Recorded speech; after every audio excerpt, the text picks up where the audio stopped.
Now can you see cái này có soạn cái âm thanh này được không? So next slide please. Okay. Vietnam was born in 1945, but the first written regulation on social issues had just been issued in 1961. And at that time, the social insurance just applied for the worker who work in the state sector. It means that people who work in the government organizations.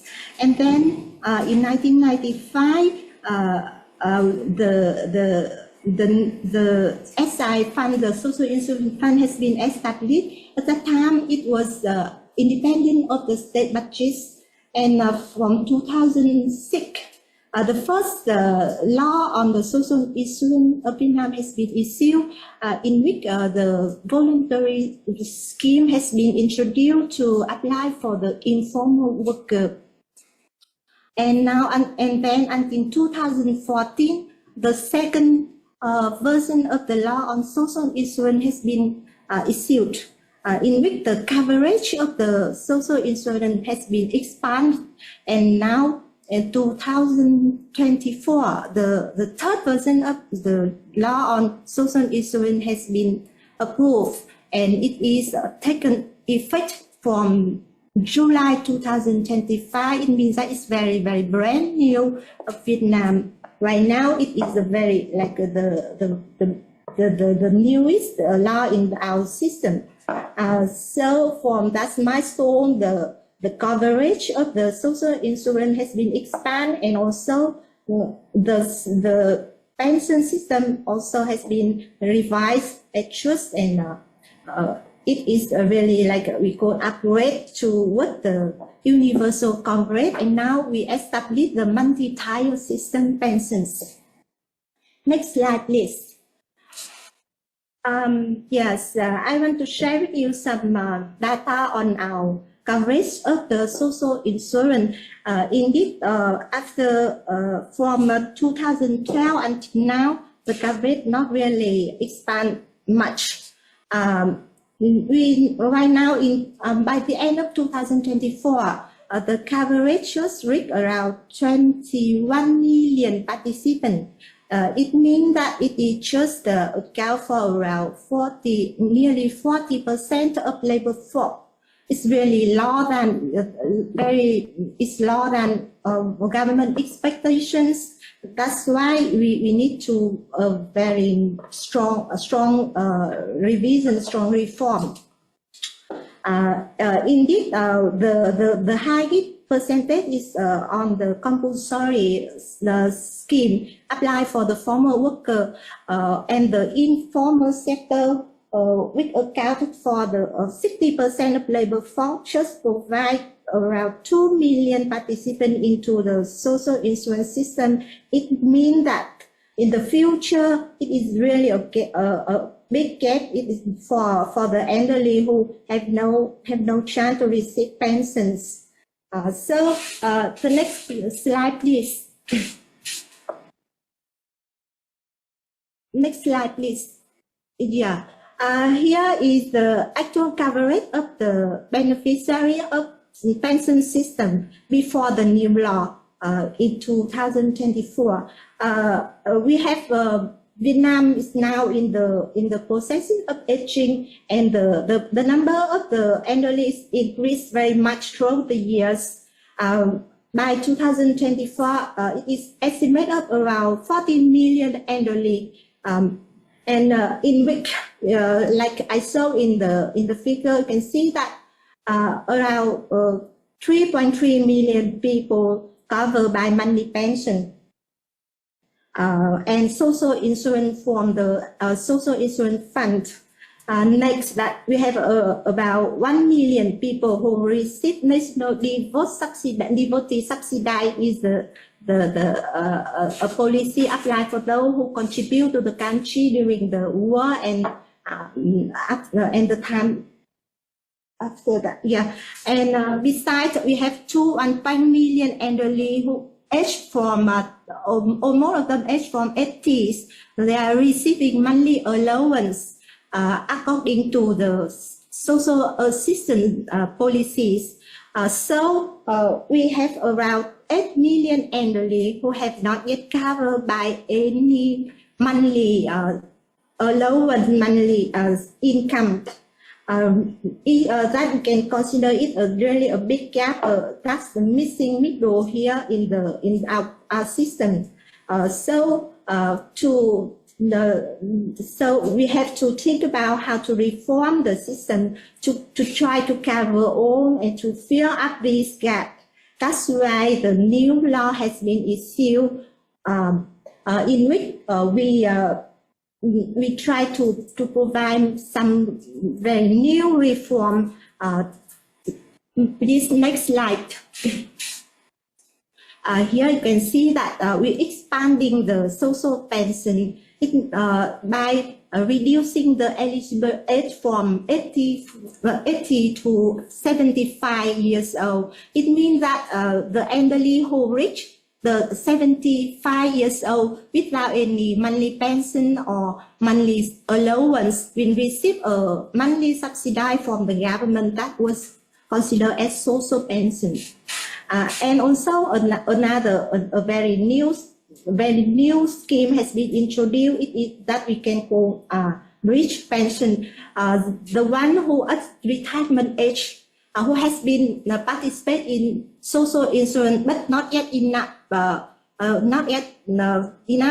that's contribution time to reach the monthly pension, will receive a kind of monthly allowance based on their contribution, based on their premium and the time they has been participate in the system. I will introduce it later. We also reduce the vesting period from 20 years to 15 years. It means that who has participated in SI fund just at 15 years will enjoy the monthly pensions. We also make a very increase the pensioner in Vietnam much. We also expand the coverage of compulsory social insurance to different worker groups, like a gig worker, like the house that we call housework. Household registered business and some other group. We also tightening the condition for withdrawing social insurance contribution. In Vietnam, before this law, the participant can be easily to withdraw on their payment into the SI fund after they stop contribution in a year. So people used to stop pay and wait for a year to withdraw all their contribution, and they leave the system. And in recent year, about 1 million participants have leave the system. So it makes that the coverage cannot be expanded, and those who leave the system will not have chance to enjoy the pension, because they will have no time to contribute enough, and they will be in the insecure income when they retire. That's why we also just leave some very specific for them to withdraw the payment, and they still live in the system with many support from the government, from the new scheme we have introduced. We also increase the state subsidy for people, for the worker who join to voluntary scheme. A small amount of subsidy from the state budget to provide for those who was informal worker who want to join to the social insurance system. That also, we hope that can encourage them to still stay in the system and to come back, and or the new one to want to join into the system. Also, some spouse term benefit for participants also been supplemented to make all the scheme to be more attractive to the workers. After the new law has been issued, we try to reform our social pension toward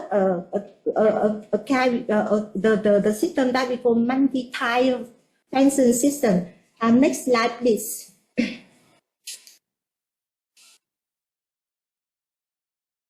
Next slide, please.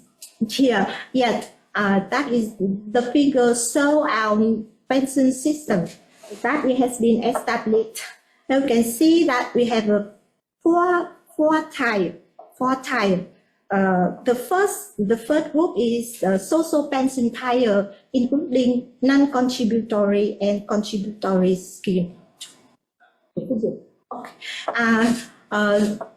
This apply for the non-contributory scheme apply for those who at the age of 75, who are the poor, and the contributory scheme apply for those who at the retirement age, but they just contribute to the SI fund less than 15 years.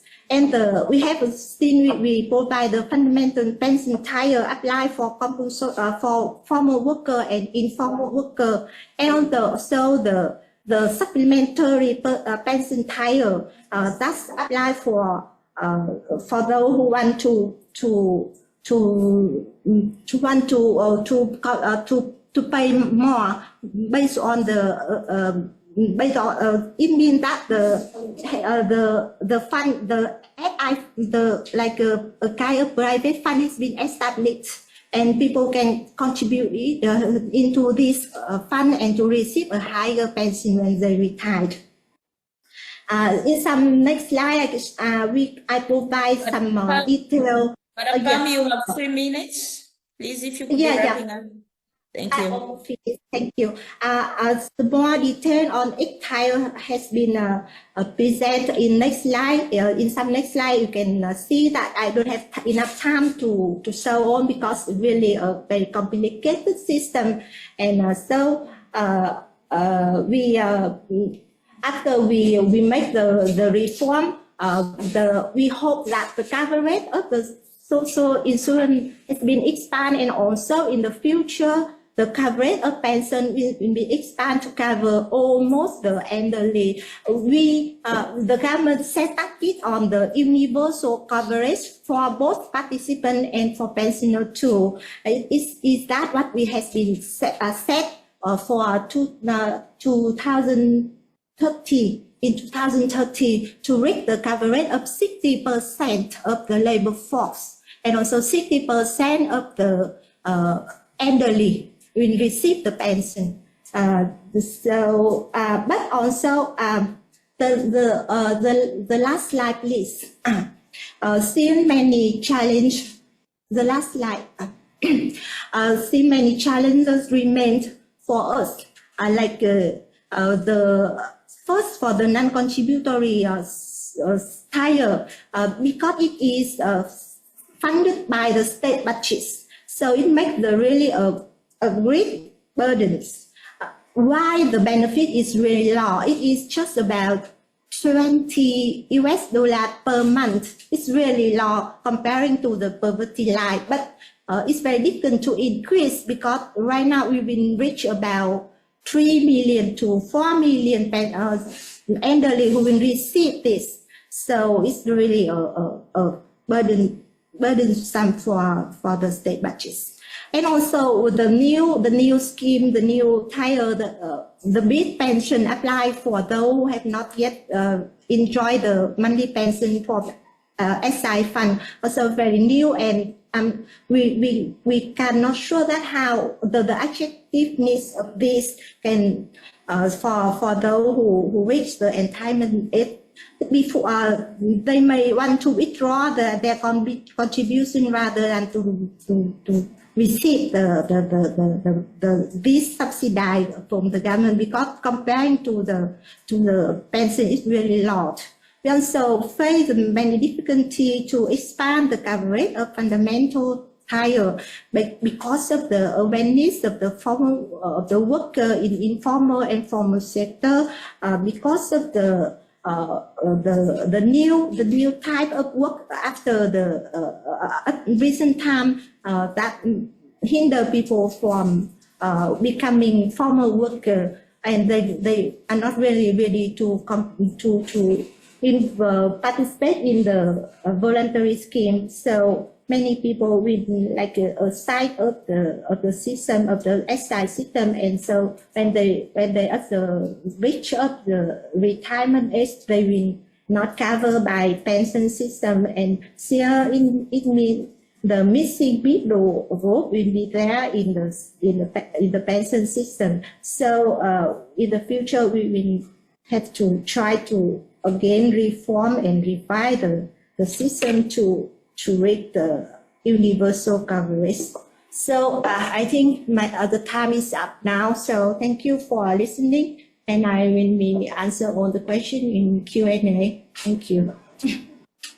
Thank you so much, Madam Pam T-Bio, for that great presentation. It gives us a very good overview of what it really means in translating the international standards into actual systems at country level. You've spoken clearly regarding the multi-tier pension system that is trying to cover a range of different target groups, including the missing middle, the informal economy, which I think is it's still a challenge for most of the member states.